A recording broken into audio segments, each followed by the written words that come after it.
Barça and Real Madrid with missteps in their last games of 2020. Welcome back to Café con Liga, people, on the last day of 2020. Of course, Matchday 16 of LaLiga, where Barcelona and Real Madrid draw and leave Atletico still on top of the table with a good cushion. And I think there's a lot of similarities between both draws of Real Madrid and Barça. In both games, we saw an inability of those teams to deal with teams that are, put 10 men behind the ball. They don't have a plan B. Let's talk about Real Madrid's game last night at Elche, 1-1. From the start, Real Madrid, it was clear they're going to dominate this game. It's going to be played basically on one goal the whole time. Great goal by Luka Modric, great awareness from him in the box, but Real Madrid missed the chance to double up their lead, to score a few goals and just chill in the second half. And Elche punished them. Penalty. I must say that's 100% Stockholm penalty for me. No questions asked. Carvajal, I don't know what he was doing.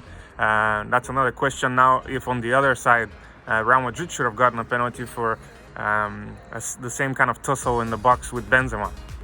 But no doubts with the penalty. And Elche, that was the only way that they're going to score in this game. Either a free kick or a penalty. So once they got their goal, they went back to the original system of just sitting back, putting 10 men and trying to defend. And they did it, and that inability of Zizou in the second half to break them down, I think shows the major problem for Real Madrid, because even the players that he introduced from the bench a little bit late as well, Anazar, Vinicius, they're still technically good players that need space to dribble and to make something. But when there's no space, nothing's gonna happen. And when Benzema, that wasn't his best game, let's be honest, then Real Madrid struggles. And that for me is something that Blanco needs to look into. They need a plan B.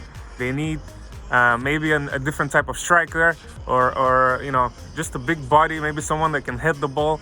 They need to change it up, and they're not flexible enough in these type of games. When they score a few goals in the first half and everything's going well, it's fine. But when things complicate, they do have difficulties. Of course, Barça, very similar, I would say, even though for them, I think it's a little bit more even of a surprise because it was at the Camp Nou. Of course, Messi, as you know, he was given a long Christmas break to go to Argentina, so they didn't have him for this game. He was in the stands and he wasn't enjoying it.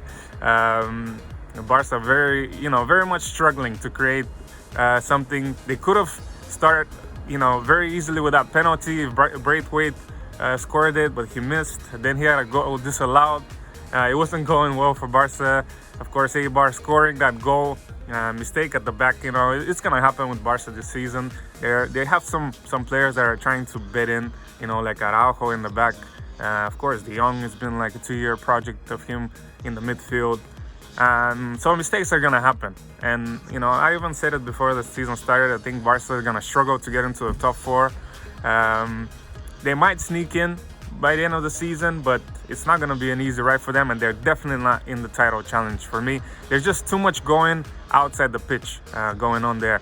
With the presidential elections now in January, of course, with all the Messi talk, as you know, Messi had an interview during the week, said a lot of things. Of course, he tries to be political as well. He doesn't want to piss off all the Barca fans, but let's be honest, he doesn't look like he want to stay there.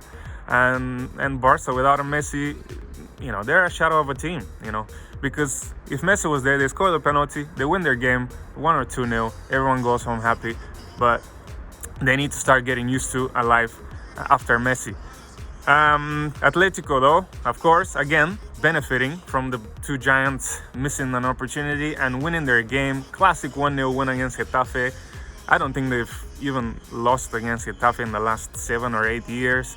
It was Simeone's 500th game at the helm, and I think him against Getafe, he hasn't conceded as Atletico manager against Getafe, so it was always going to be, an Atletico win. Suarez, of course, getting another goal there, and I think Luis Suarez, he's going to get you at least 15 goals this season, guaranteed goals. The only thing for Atletico now is, of course, the Diego Costa leaving, right? The club and him agreeing to release him on a free transfer, so he's going to be leaving in the transfer window. For me, Atletico now need to go out in the transfer window in January and sign another striker, because they are a Suarez injury away from missing on this title. So if they mean business, they need to go spend some cash, get another quality striker in that can challenge Suarez and Joao Felix. and can bring some very important goals come the business end of the season. Some of the other results, of course, Sevilla with a big statement win against Villarreal. For me, this was a game that's going to show us if Sevilla are going to go into the top four, and they certainly show that they will, and they're in a good form now. Of course, they're still in the Champions League, and that was the first defeat that Villarreal got, I think, in 19 games, 20 games since the end of last season. So a huge win for the red and white from Sevilla.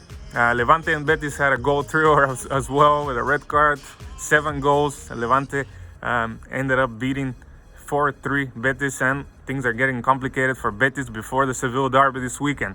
Cádiz and Valladolid had a 0-0 draw. Granada won against Valencia, another good result for the team from Andalusia. And Ceuta continuing on this amazing form. They now haven't lost, I think, in 6 or 7 games. Great form for the new manager there, Coudet. What a turnaround he's had at the club. Of course, today we still have the Basque derby, Real Sociedad against Athletic Bilbao. Atletico Madrid on top with 2 games less. They have 14 games compared to 16 of Real Madrid, and they have a 2-point cushion. Real Sociedad in third, and Sevilla in completing the top 4. Just outside is Villarreal and Barça, 10 points now of Atletico Madrid. So things aren't looking up for Barcelona. But that's all, guys, from Café con Liga. Thank you all for supporting the show and watching and commenting, liking and everything. I really appreciate it. I wish you all an amazing 2021. Let's get rid of this 2020 and enjoy ourselves. See you again on Monday. Ciao.